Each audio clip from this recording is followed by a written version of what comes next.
जय भीम साथियों, मैं जितेंद्र कुमार एक बार फिर से आपके बीच हरकेश्वर सर के साथ जो पाटलिपुत्रा लोकसभा सीट से बसपा के उम्मीदवार इस बार रहे हैं। सर, इस बार बीएसपी का एक भी सीट नहीं आया है। लोग कह रहे हैं कि बीएसपी नील बटा सन्नाटा हो गई है। इस पर सर आप क्या सोचते हैं?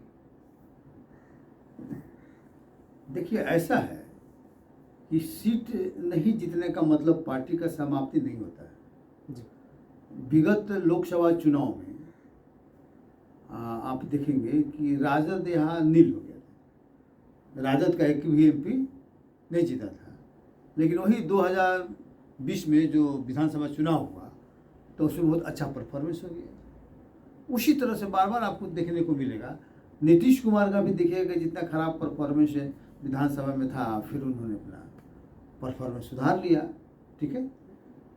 चिराग पासवान को देखिए कि विधानसभा में एक को सीट नहीं आया था, है? एक सीट आया, वो भी मान के चला गया, लेकिन फिर पांचों के पांचों सीट उन्होंने जीत लिया।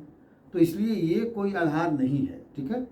हाँ, ये बात जरूर है कि अभी चूंकि वोटों का जो ध्रुवीकरण राष्ट्रीय स्तर पर हो गया कि एक पर आरोप था कि वो आरक्षण और संविधान को ख़त्म करना चाहता है एनडीए गठबंधन, और जो इंडिया गठबंधन के लोग थे ये उस पर लगा रहे थे, ब्लेम कर रहे थे।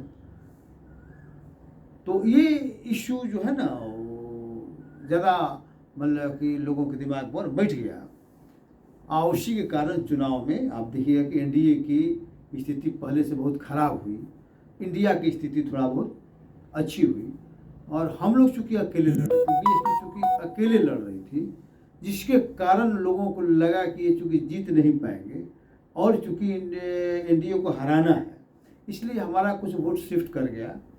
लेकिन फिर भी हम लोग का प्रयास ये था, लोगों को ये बताने का प्रयास का, पार्टी का भी यही मानना था कि भाई ये जो दोनों गठबंधन जो आरक्षण और संविधान के नाम पर ये जो राजनीति लोग कर रहा है, नूरा कुश्ती कर रहा है, दरअसल दोनों हमारे समाज के लोगों को मूर्ख बनाने का काम कर रहा है। ठीक है। ये नकली लड़ाई जो है, लोग लड़ रहा है, चूँकि दोनों आरक्षण के विरोधी है, दोनों संविधान के विरोधी है, और ये बात बहुत हद तक लोगों तक गई। अगर सचमुच में ये 100% अगर मान लीजिए कि ये बात हो जाती कि आरक्षण और संविधान को महागठबंधन बचाएगा, इंडिया गठबंधन बचाएगा, तो निश्चित रूप से उनका फुल मेजोरिटी आता है, बहुत अच्छा मेजोरिटी से जाता। लेकिन हम लोगों का भी जो प्रयास रहा, हम लोगों ने कहा कि नहीं, दोनों को हम लोगों ने टारगेट किया, और नतीजा को बैलेंसिंग पोजीशन हुआ, उसमें हमारी स्थिति खराब ज़्यादा हो गई। इसलिए कि चूँकि नेशनल लेवल का चुनाव था और हम मान लीजिए कि उसमें कहीं ठहरे नहीं, हम सिर्फ दोनों के बीच में रह गए। तो खैर आगे और आगे बढ़ेगा, पार्टी आगे बढ़ेगी, पार्टी में कहीं कोई दिक्कत नहीं है। हमारा कुछ वोट शिफ्ट हुआ है यूपी में, बिहार में सभी सीटों को हम लोगों ने लड़ा है, तो नई पार्टी यहाँ एक तरह से नए सिरे से खड़ा होगी। और हमको लगता है कि अगर ये लोग सोचते हैं कि अगर नील बटा सन्नाटा हो जाने से पार्टी खत्म हो जाएगी, ऐसी बात नहीं है। पार्टी राष्ट्रीय स्तर की पार्टी है, राष्ट्रीय पार्टी है, और आज भी बनी हुई है और आगे भी बनी रहेगी। चुनाव में आप देखिएगा कि आगे परिवर्तन बहुत सा होगा।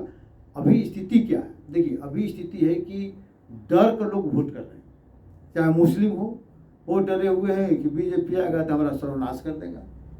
दलित आदिवासियों को भी इस बार डरा दिया गया कि भाई आ जाएगा तो तुम्हारा आरक्षण और संविधान खत्म करा देगा। उधर सवर्ण भी डरे हुए हैं, वो डर के भी वोट कर रहे हैं कि अगर एनडीए को हम हरा दिया, वो हार गया, तो हमारा ये स्थिति जो है ना, यहाँ जंगल राज आ जाएगा, ये हो जाएगा, वो हो जाएगा, तमाशा हो जाएगा। तो सभी लोगों को डराकर वोट लिया जा रहा है। कोई भी आदमी सही सलामत ढंग से सोच विचार कर शांतिपूर्ण तरीका से, शांतिमय होता है ना कि कूल माइंड होकर कोई निर्णय समाज नहीं ले रहा, जिसके कारण ये अफरा तफरी की स्थिति बनी हुई है, और किसी का मेजोरिटी अपने बल पर आने का क्वेश्चन नहीं है। जोड़ गांठ करके ये किसी तरह सरकार बनने का बात हो रही है।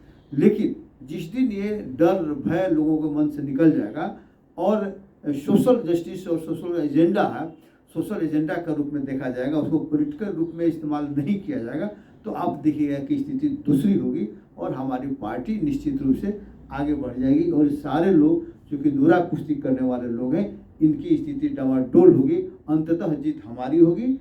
बस इन्हीं शब्दों के साथ अपनी बात हम समाप्त करते हैं। अब अपने आगे देखिए।